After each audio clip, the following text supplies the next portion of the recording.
I'm going to steal a couple questions you ask. How old do you feel? 32. Yeah. What's the best part of being your age? Oh, it's just gotten better. Prepare your ears, humans. Happy, sad, confused begins now.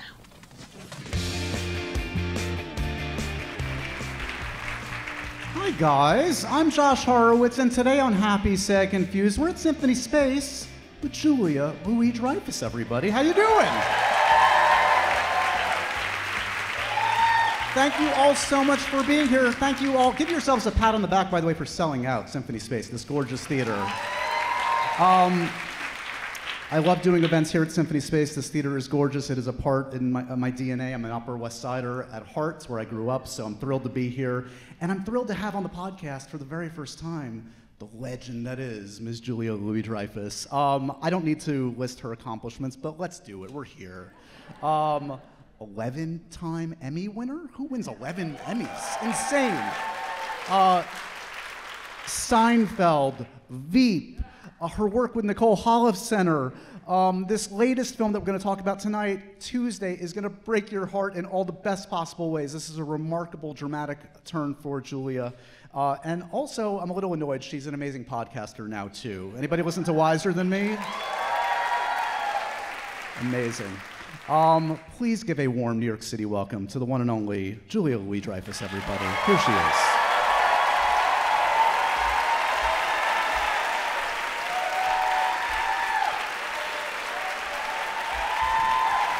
Thank you. Thank you.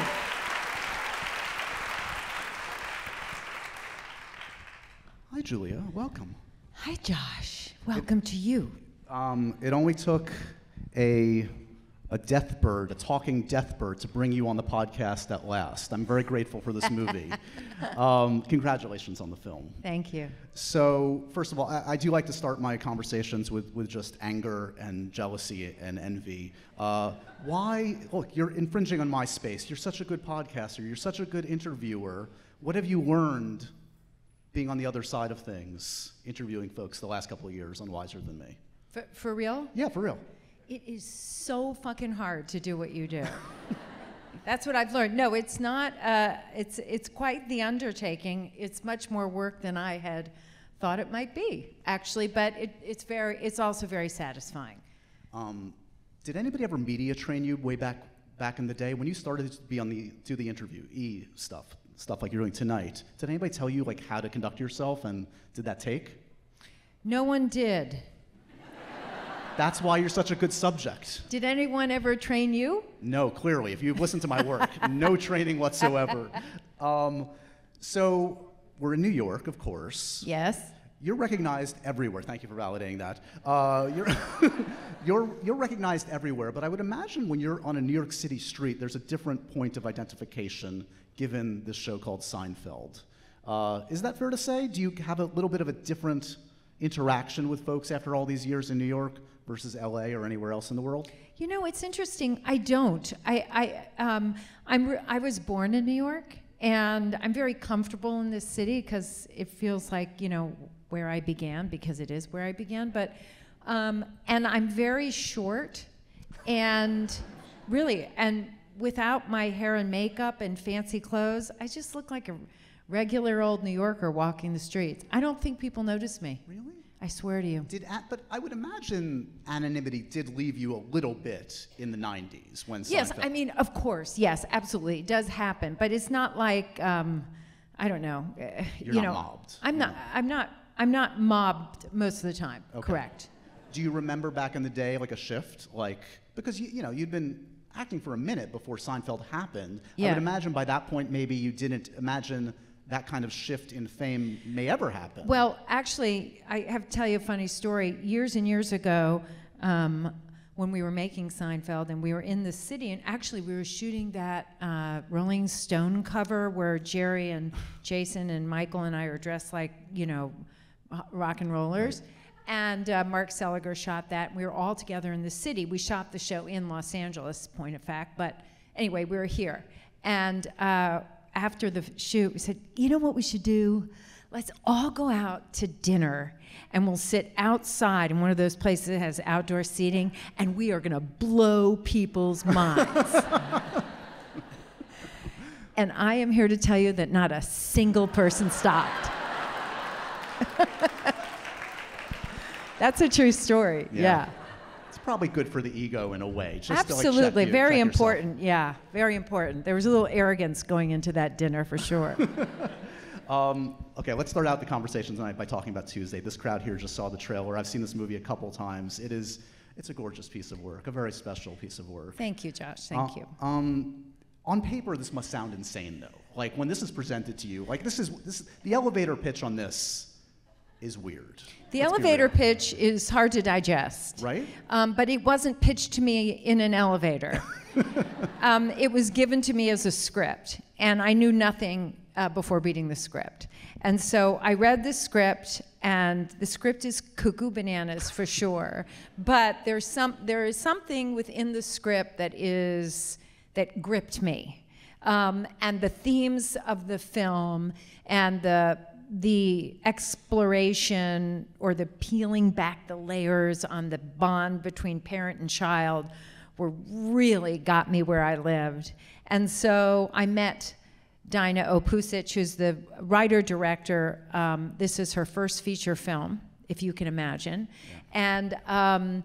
And we met over Zoom a couple of times, and I just needed to hear from her. I wanted to hear her take on the picture.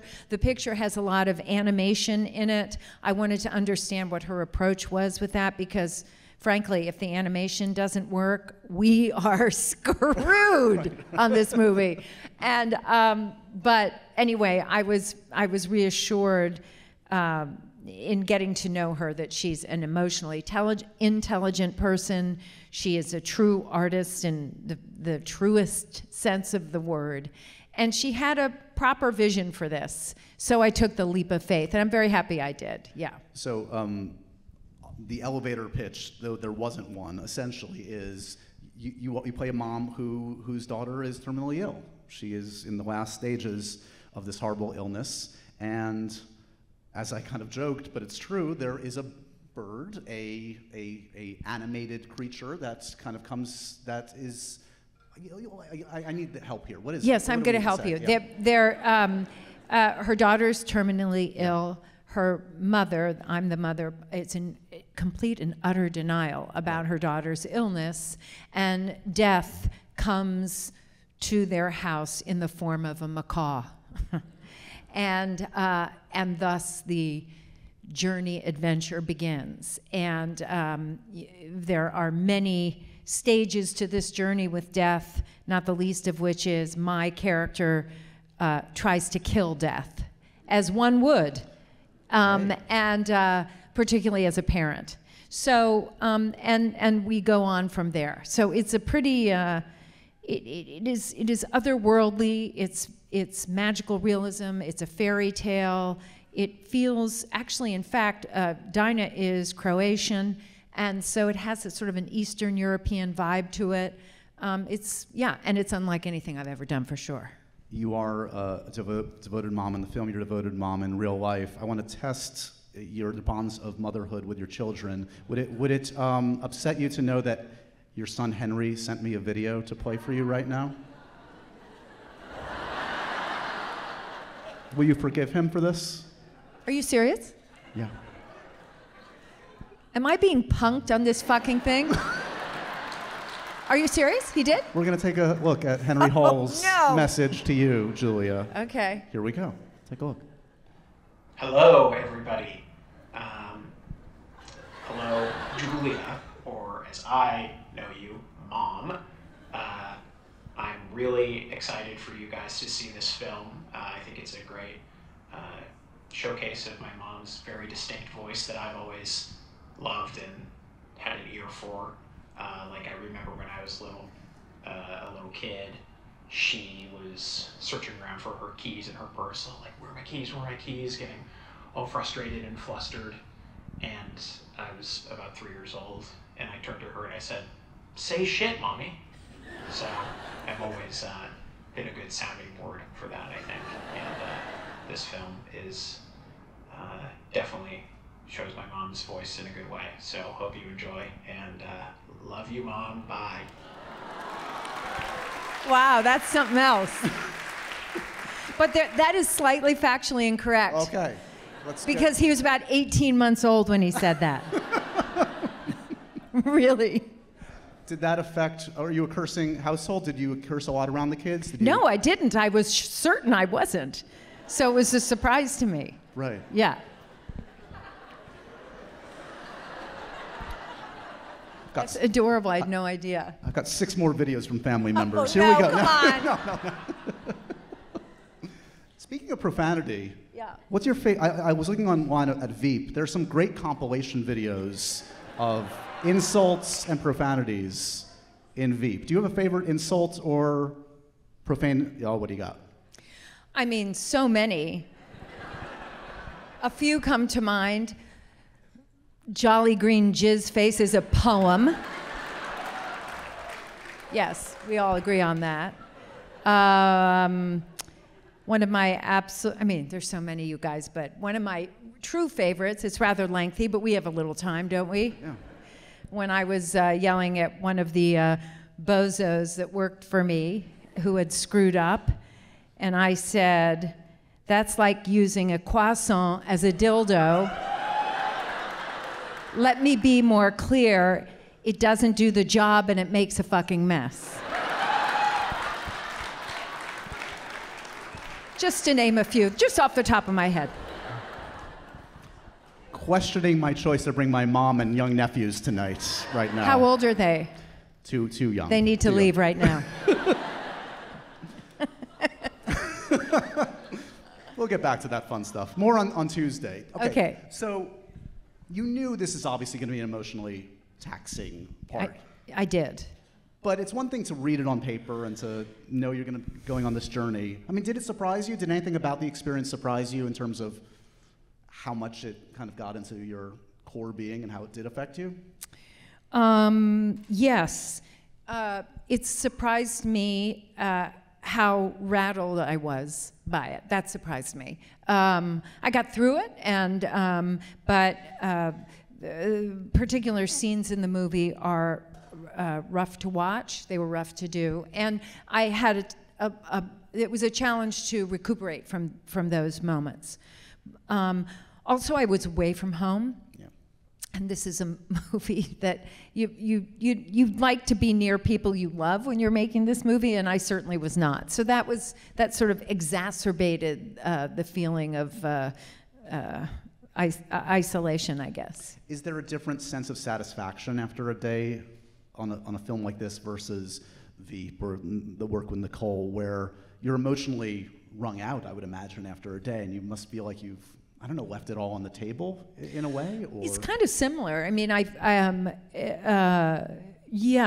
when you have a good day in a comedy or a drama and you can feel it in your bones and you've given it your all, it doesn't get better than that, you know? We solicited some questions from the audience, and a couple of them are about Tuesday, so I want to read one from John Yarbrough. It's a little bit long, but I think it's worth asking. Julia, thank you for all the joy you have brought us over the years. As a writer with epilepsy, I find myself revisiting the most painful moments of my life as I create characters. I can't ever avoid it because it helps me see them when they are at their most vulnerable and most hopeless. In taking on the role of Zora, did you have any kind of process that helped you understand her? Did you use painful times in your own past to find Zora? And if so, was that frightening for you?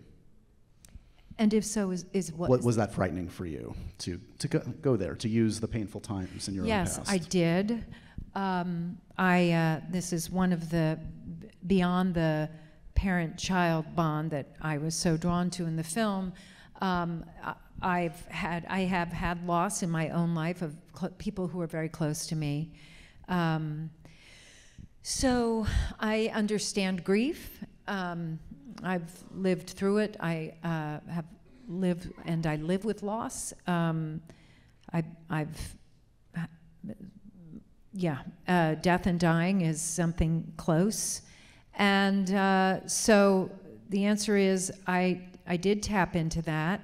And I tapped into the unthinkable as well, making this.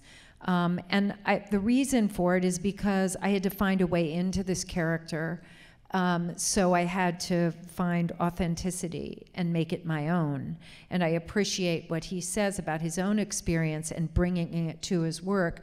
If you're going to be, if you really want to do your best work as an artist, of course you have to bring your heart and soul to it. Faking it is not an option. And that's true for me in both comedy and in drama. In fact, they're exactly the same in that sense. So I appreciate that question, and I appreciate what he does as a writer. Do you think about death a lot? Have you always? Like, there's certain kinds of people that put it out of their mind and just deny, that denial is a part of this. I wish I could deny death more. I wish I could not think about death, but it's always there, I feel like. For you, where does that? Well, I mean, yes, it comes into my mind, prior to losing people in my family. Sure, it came into my mind. Frankly, I'm a child of divorced parents, and there's a loss there. It's obviously not like death, but there was always there was some fear in my life, there was always sort of a longing. And then when it actually happened, in a weird way, it felt a tad familiar. It was strange in that sense. I also had cancer, I don't know, 7 years ago now. And, when that comes knocking at your door, as it does for so many people, and by the way, I'm talking about this like it's so unique to me. If we're lucky, we have loss in our life because we've lived life and we have people close to us, and unfortunately they pass. This is what happens. And this is the human experience. All I'm saying is, yes, I've drawn on experience in my own life, and to have this cancer scare that I did, which was terrifying, that's when, the macabre was knocking at the door, and you inexplicably never think it's going to happen to you, and which is an amazing thing we do as human beings. We really do, and maybe it's a good thing.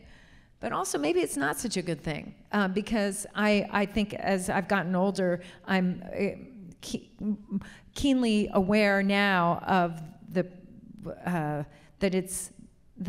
all of this is fleeting, and I'm just so thrilled to be here. Yeah. You know that aunt or uncle that corners you at the family gathering and maybe asks you too pointed a question, and suddenly you find yourself fudging the truth about your life, about a relationship, about a job? That can't be you with your doctor. You need to be able to trust them. Enter ZocDoc, the place where you can find and book doctors who will make you feel comfortable and actually listen to you. And we're not talking about just a few. We're talking about tens of thousands of doctors, all with verified patient reviews, so you can make sure all the vibes are vibing before you even meet them in real life. With ZocDoc, you've got more options than you know. ZocDoc is a free app and website where you can search and compare highly rated in-network doctors near you and instantly book appointments with them online. Once you find the doc you want, you book them immediately. There's no more waiting awkwardly on hold with a receptionist. And we're talking about booking appointments with tens of thousands of top-rated patient-reviewed doctors, credible doctors, and specialists. And you can filter for ones who actually take your insurance, are located near you, and treat basically any condition you're searching for. I've used ZocDoc, and you should too. Go to ZocDoc.com/happysad, download the ZocDoc app for free, then find and book a top-rated doctor today. That's ZocDoc.com/happysad, ZocDoc.com/happysad.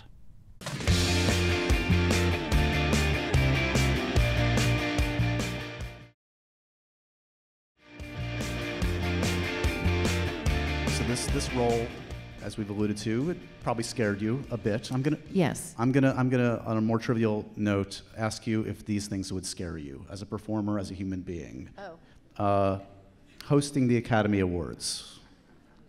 Yes, that would scare me. I have read, how many times have you been offered that? At least once that's happened. A few times, yeah. So was that a consideration? I mean, you have to have a moment where you're like, that would be quite a... That's not something you have to really want to do it. Yeah. And I don't really want to do it. No, for real. You know, you have to go out there and be like really just delighted to be hosting the Academy Awards. And I cannot say that I would have that feeling. Okay. No offense to everyone. We just selfishly think you'd be awesome, so we want you to be positive about it. It'd be fun. You do it. Put a good word in, please. You are now the star of your own reality show, Living with Julia. Oh, God. Yeah. Yes. You into it? You scared of it? You open to it? I am 100% not open to that. Be Josh, who do you think I am? It'd be so fun to hang out with the fam, with Henry, with everybody. No, absolutely not. That's never, ever going to happen. Now I'm getting mad. This is what I was trying to get to. We got there. You wake up and, oh my gosh, you're a senator. You're a senator, Julia Louis-Dreyfus. Congratulations. Thanks. How do you feel? Are you scared? Are you angry? Are you... Yeah, I'm scared and I'm angry. And I'll get the job done, ladies and gentlemen.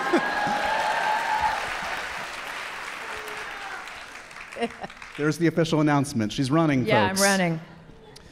All right, let's do a little bit of This Is Your Life, Julia. When you're a kid, do your parents recognize, like, oh, we've got a performer here? Is that pretty much obvious from the beginning? Yes, it is. Yes. And what did they make of it, your mom and dad? Did they have different kind of reactions? I think they got a kick out of it, yeah. They never discouraged me from it. We were always putting on shows. We put shows on in the basement of our house, and we charged them to come down to the basement to watch us. We did that a lot, yes. And how did they feel, respectively, when you said, I'm going to make a go of this? This is going to be something I'm actually going to try and make my career. I think they were psyched. I went to Northwestern University, and I did theater while I was at Northwestern outside of school, in addition to being a theater student there. And then the summer between my junior and senior year, I was doing a show in Chicago that was very popular, and the producers from SNL came and they hired all of us that were in the show to go and be on SNL. So I went, but I did not even call my parents to say, should I go? What do you think? I called them to say, I'm going to New York. And you know, I don't think they had a problem with it. I just went. I was very driven, yeah.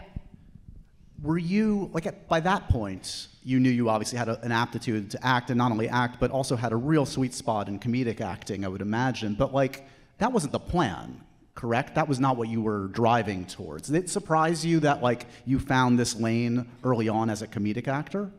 Little bit, yeah. I mean, I did dramatic roles in college and high school. I was in The Cherry Orchard. I was in Joe Egg, Three Penny Opera. I did a lot of different shows. So, yes, these were the jobs that I got cast in. And this isn't to say that I didn't love making people laugh. Oh, and the other thing is I was part of an improv sketch comedy group at Northwestern, which is fairly iconic now, called The Meow Show.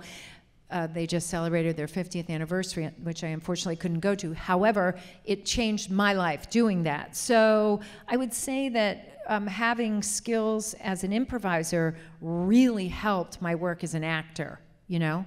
And they weren't exclusive from one another, and they never have been. SNL. On the scale of 0 to 10, how naive were you walking into that crazy environment? -10. Yeah. Rude awakening. Oh my God, yeah. It was nuts well, just to put it in context, I was in junior high and high school when the first Saturday Night Live was on the air, right? So I grew up watching Gilda and Jane and Belushi and Bill Murray and Chevy Chase and all these guys, and it was the only irreverent show on television for our generation. So it was like they were my people. They were speaking my language. And we would stay up late, you know, and we would try to tape it when we got a VCR. But even before then, you know, you would just stay up till 11:30 and watch it. And you couldn't believe what they were doing. And so, and it looked like so much fun. And then I got cast, and it wasn't what I thought it was going to be. Having said that, too, I went into it very naively. I was 21. So it's not like I went in there with a bag of characters and all sorts of accents and all sorts of things to do. I was just like an improviser, and I was an ensemble player, and, you know, I thought that that would somehow apply, which it really didn't. Jumping ahead, I was noticing, I think these were your first 3 films, and they all came in the same year. Has an actor ever had the triumvirate in one year, like Julia had in 1986, with Troll, Hannah and Her Sisters, and Soul Man? Wow. What a triple feature. Not a great year for me. Which changed your career in the best possible way? They're all uniquely strange artifacts of history, aren't they? Well, I would say Hannah and Her Sisters, Yeah, you know, course. because I was overcome to be in it, and really excited, and I kind of screwed up. So that was kind of a little bit of a heartbreaker too, but I survived that somehow. And I had the experience of, I mean, I'm in it for, it's nothing. If you watch it and you blink, you'll miss me. But I did, I a little bit screwed up on set. I misunderstood Woody when he was giving a direction, and I kept doing it over and over again because I was so nervous. So it was embarrassing. We'll get away from the embarrassing experiences. No, that's okay. I don't care. Yeah. Well, let's revel in Seinfeld for a moment. This little show that has just never, I mean, it's bigger than ever, it seems like. It's just never going to go away. It is one of those shows. Yeah. I mean, talk to me what it's like to be in the eye of that storm. Because you guys, that's a phenomenon. Those do not happen Right. like that anymore. That network show that is just the center of the zeitgeist. How did you not lose your mind during those years, being in the center of that kind of madness? Well, for me, a few things. One is, you know, you're working. Right. So it's not like you're outside yourself watching it happen. We were working. We worked in Studio City in Los Angeles, and it was go in and rehearse and learn the lines and rehearse and blah, blah, blah, blah. So there was that. Which was the actual work of it, which was gobs of fun, by the way. I mean, we really were having fun. But I also had both of my children during that time. And I have to say that the fact of that, I was like one of those fish whose eyes move in different directions. So I was really, while I was working very hard, my priorities were also elsewhere. And I think that helped ground me during that time, for real. I mean, I loved it, don't get me wrong. I was sad when it ended. This was my tribe, still is. But I had another bigger tribe. One of my favorite things, I mean, you talk about having fun on that show. It is so palpable to watch that show. I've never shown a blooper clip in one of these before, but I'm going to show some bloopers from Seinfeld. Fun. Because it makes me laugh so much, and just the joy is palpable. This is you and the late, great Jerry Stiller. Oh, bless his heart. Let's take a look at this. Okay, where's my boy? Oh, my God. My George isn't clever enough to hatch a scheme like this. You got that right. The hell does that mean?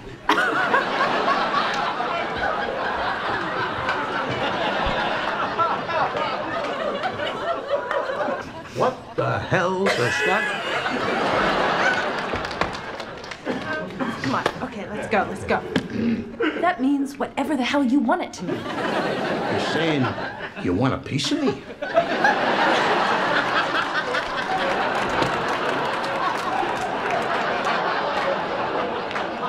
You saying you want a piece of me?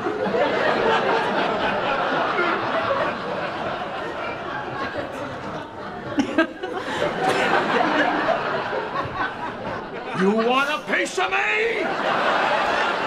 You got it?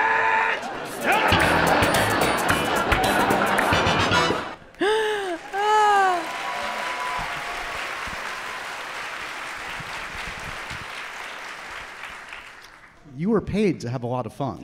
Yeah, totally. I mean, I actually think we often would say that, you know, and I know the show has a huge following and fan base. I think we're the biggest fans ourselves of the show. You'll notice I'm not the only one losing my shit there. I mean, Jason keeps falling onto the floor. It was divine. It was elevated. You've worked with some of the best, I mean, we'll get to Veep in a second, some of the most talented, funniest human beings on the planet. Who makes you laugh the most, historically? who just... I can't, that is an impossible question to answer. I mean, there's so many people who may, I can't answer it, sorry. I just can't, there are too many of them. Recently, Curb Your Enthusiasm had an amazing finale. How about that? Amazing. Yeah. That kind of retconned the famous finale of Seinfeld in a way.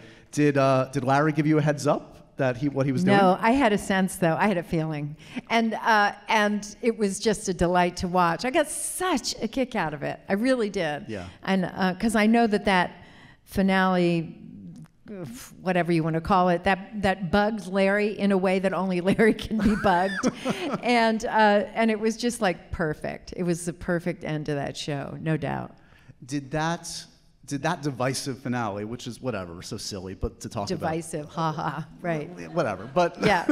Did that color, like, you know, when you're approaching the end of Veep, of like knowing how that kind of taste can linger in the mouth of an audience for a while, that must have put the pressure on even more to stick that landing in a way. Was that at all in your mind, or is it just sort of? You know what, it was. Yeah. Yeah, and I really wanted to nail I wanted to nail the finale and Veep, and I think we did. Yeah. I feel very proud of it. Even yeah, I mean, I think it worked.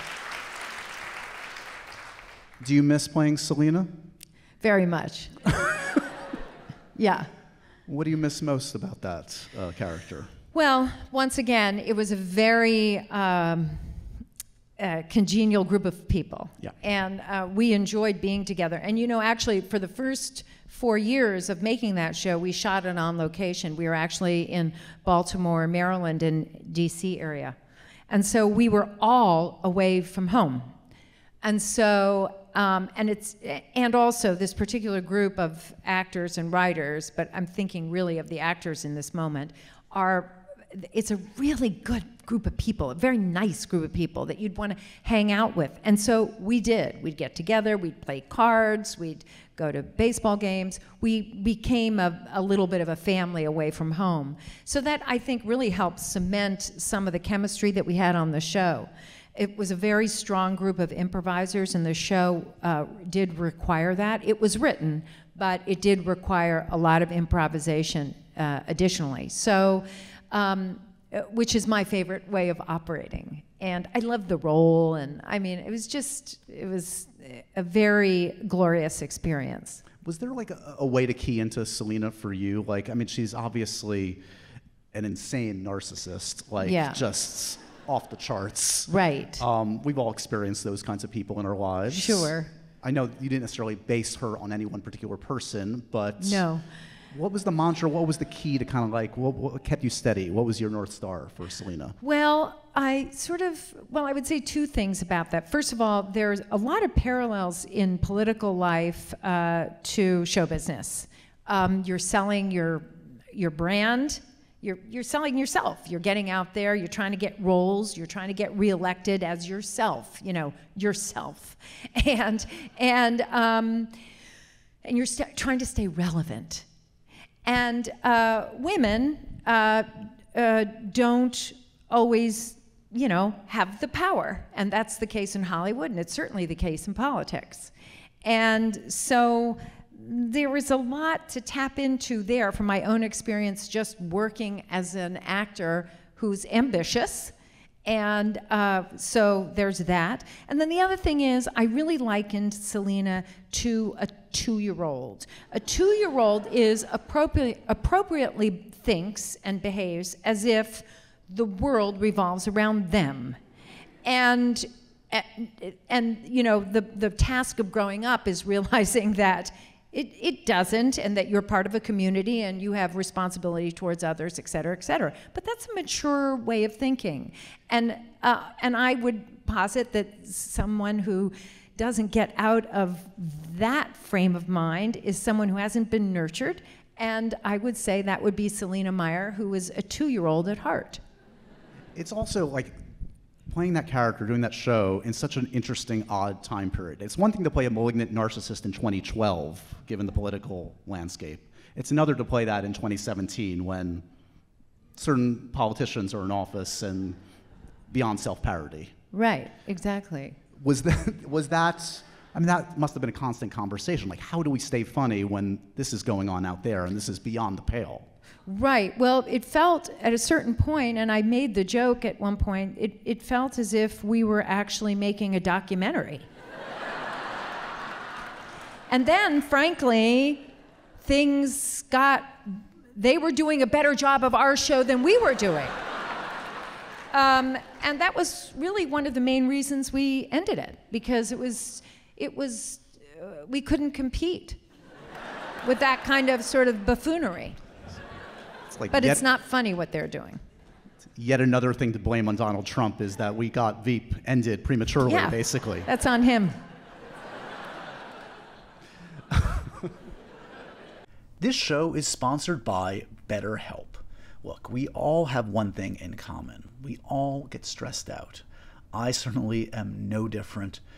Work accumulates. Life accumulates. Family obligations accumulate. And I tend to bottle it up, and that's a problem for me, and it's a problem for so many people I know. And when you bottle things up, it can start to affect you negatively. We all carry around these different stressors, big and small. There's no shame in that. Therapy is a safe space to get things off your chest and to figure out how to work through whatever's weighing you down. I've benefited from therapy. My friends and family have benefited. That's why I'm proud that BetterHelp is a sponsor of Happy, Sad, Confused. If you're thinking of starting therapy, give BetterHelp a try. It's entirely online. It's designed to be convenient and flexible and suited to your schedule. All you have to do, it's so easy, is fill out a brief questionnaire. You get matched with a licensed therapist, and you can truly switch therapists at any time, no additional charges. Get it off your chest right now with BetterHelp. Visit BetterHelp.com/HSC today to get 10% off your first month. That's BetterHelp, HELP.com/HSC.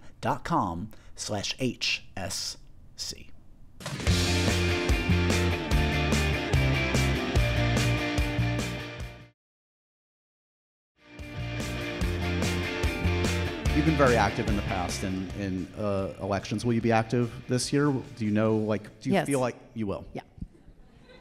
Yeah, I mean, I do a lot of work for, and am doing a lot of work for down ballot races, which I think is critical in sort of keeping safe our fragile democracy. So I'm doing a lot of work for state legislatures and state Supreme Courts and stuff like that. Yeah.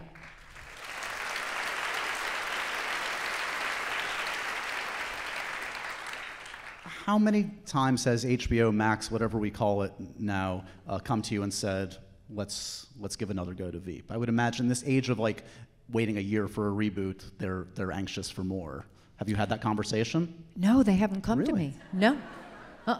Has that entered your mind? I mean, again, I know you love this character, and it ended so well. I would imagine it has to be the right kind of thing. Yeah, it'd have to be the right kind of thing. I don't really know what it would be. I mean, I will always remain open to it because it would be fun to get the gang back together, but I'm not quite sure how we do it, because where the show ended, so we'd have to sort of go back in time and, spoiler alert, but I die at the end of the show, so I don't know how we'd, right.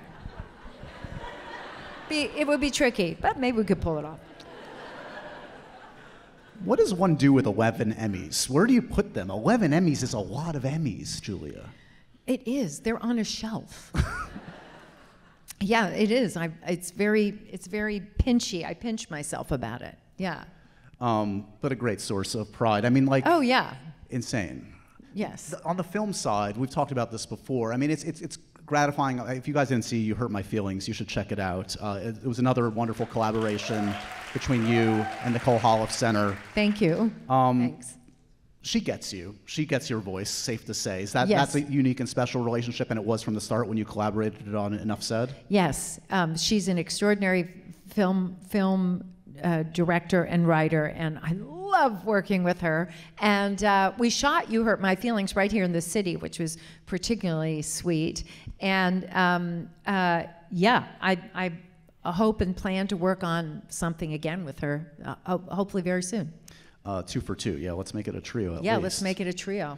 One more clip. I do want to show a clip from Enough Said. You and James Gandolfini. Bless his heart. Unbelievable. A change of pace for him. He's extraordinary in the film too. That makes me a little sad because he was such a sweetie pie, you know. Yeah, and I've heard you say before, like surprisingly given his talents, not necessarily feeling confident in his abilities in this particular role. Is that true? It is true, yes. The character that he plays in this movie was very close to who he actually was. I would say not as sure on his feet as you might think, having watched him as Tony Soprano for so many years. But he was a tender fellow and not always as confident as you would imagine him to be. Is that then enter into your process? Like, oh, I have to not only be, I mean, you're always there for your screen partner, but like, you have to kind of like make him feel you've got the stuff too. You're okay, James Gandolfini. Like, did you feel that in the moment? Without like, question, really? Yeah. Oh yeah, sure. Crazy. Absolutely, yeah. Okay, so as if you weren't cool enough, you're now also part of the MCU, Julia. I am. This is crazy. Valentina Allegra de Fontaine. Yes. This is a good name. Isn't it great? It's pretty and awesome. actually, the full name is Contessa Valentina Allegra de Fontaine. Come on, Josh. My second big mistake of the night. How does this happen? Like, is this something where, like, you initiate it? Kevin Feige says, get me Julia? What happens? I had a meeting with Kevin Feige and Lou D'Esposito, who run Marvel. And, you know, they were big Seinfeld and Veep fans. And I think they just wanted to talk about those shows. And so I went in and, you know, we were hanging around talking about that episode and this episode and so on. And it just came up and they said, would you ever want to do something? I said, yeah, it would be so much fun and my boys would freak out. And that's how it began. What intrigued you when I assume they gave you a little bit of an outline of the character and where potentially she could go in several films, as we're already seeing. Yeah. What excited you at that, just from like the little bit they told you about? Well, I like I like who she is as a character, which is mysterious. Is she good? Is she bad? It's a little bit unclear. And I like her, maybe the idea of her being a bit of a puppet master. And I liked that they were kind of just dropping her into different projects, just a little bit here, a little bit there. And then we just wrapped, we just wrapped Thunderbolts last week, where I was shooting that for quite a while, yeah. So this is going to be the most significant screen time you've had in a Marvel Yes, it film. is, yeah. Can you say anything about... If I say one more thing... What happened? What just happened? Somebody from Marvel is going to come out here and shoot me in the head. No. We have because great security. you have to understand something. When you do these work with these people, you guys, you have to sign an NDA every 3.5 seconds. Like you go to the bathroom, you're signing an NDA. And so I fear as if I may have said too much already. No, you're good. You're good. You shot the film. They can't cut you out now. Don't push it, man. I'm just noticing. Here's the last thing I'll say. Okay. The title of the film, curiously, is Thunderbolts with an asterisk. Correct. What's that about? I haven't seen that one before. What's that mean?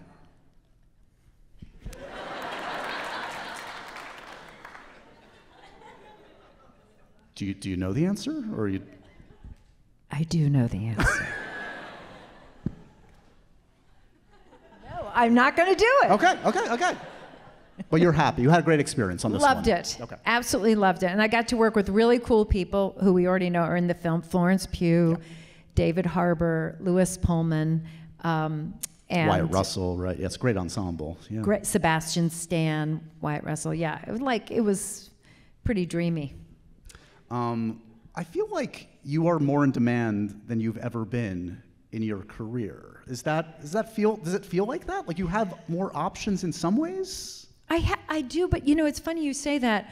It doesn't feel like that. I mean, believe me, I'm thrilled. I'm so happy to be here. I'm so happy to have these gigs and this movie coming out and blah, blah, blah. But to me, I always feel like, okay, now what's the next thing? I mean, I have sort of that circus, the member of the circus mentality, like what town are we going to next, So I'm looking forward to the next gig and wondering what it's going to be. Yeah. So we started out by mentioning your wonderful podcast. That was a new gig in the last couple of years. Oh, Wiser yes, Than it Me. was. Yes. Brilliant move, monetizing getting advice from the smartest, coolest people on the planet. Well done, Julia. Talk to me a little bit about, you're talking to the luminaries, like the best of the best, the wisest women on the planet. Yeah. Do you yourself ever get starstruck? Oh my God, almost every time. Really? Yeah, I'm a wreck before each one of these things. Really? Yeah, I really am, because all of the women that are on this podcast with me are substantial human beings who have done substantial things and it's a variety of lives. It's not just actors, and so it's like everybody. And they are being very generous, and some of them are quite old now, to give me an hour and a half of their time. And I really want to get into it in terms of their experience and their wisdom that they can share. So that requires a lot of research and due diligence, which I do, but there's always a thing in the back of my mind like, oh, am I going to screw it up? I don't want to miss the opportunity to talk to Julie Andrews or Isabel Allende or whoever it happens to be. I don't want to miss it. So I'm always a little bit nervous, and half the time I'm crying because I'm so overcome by how wonderful and how important these people are. This question seems very appropriate from the audience, from Linda Michelson. It feels appropriate to your podcast, actually. She says, I'm a 69-year-old woman, and I also morphed into someone who doesn't give a fuck what people think anymore. Why do you think when we are younger, we don't think we are enough? Well, this is the thing, and this is one of the reasons I wanted to do the podcast, because I think women, in our culture, don't feel they have the agency that they should. By the way, and their rights are being taken away. I might point that out too. But anyway, I think that as you get older as a woman, at least according to these women that I'm talking to, they are letting go of a lot of self-doubt and shame, and they're more, not aggressive, that's not quite the word I mean. They're more forceful about where they stand and what they want.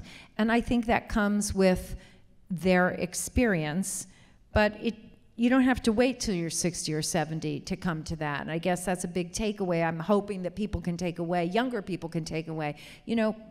Own it.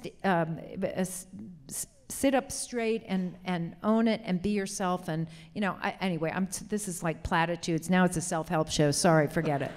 I'm going to steal a couple questions you ask. How old do you feel? 32. Yeah. What's the best part of being your age? Oh, it's just gotten better. Yeah. This is good.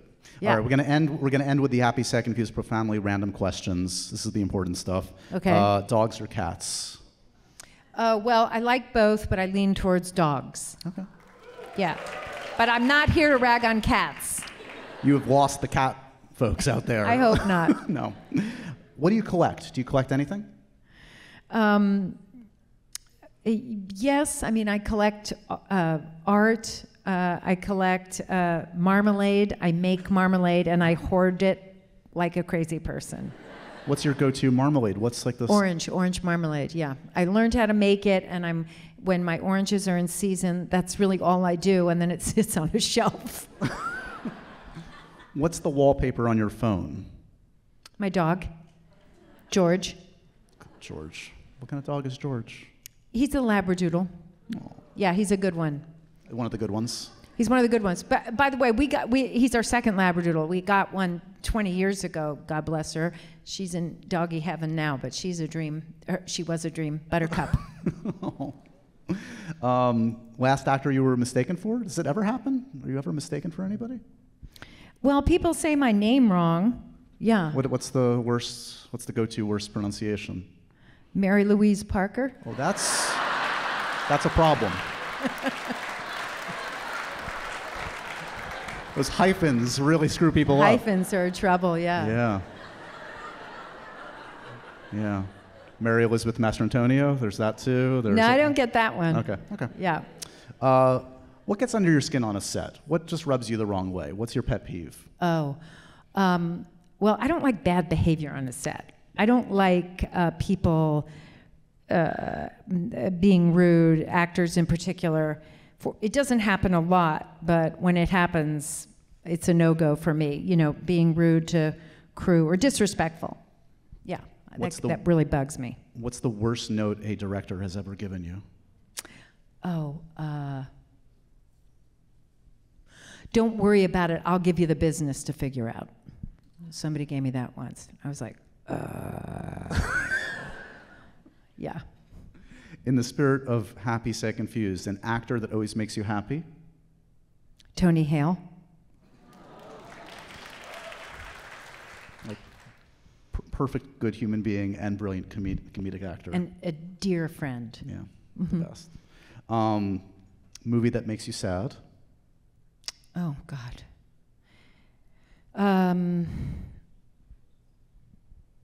Life is Beautiful.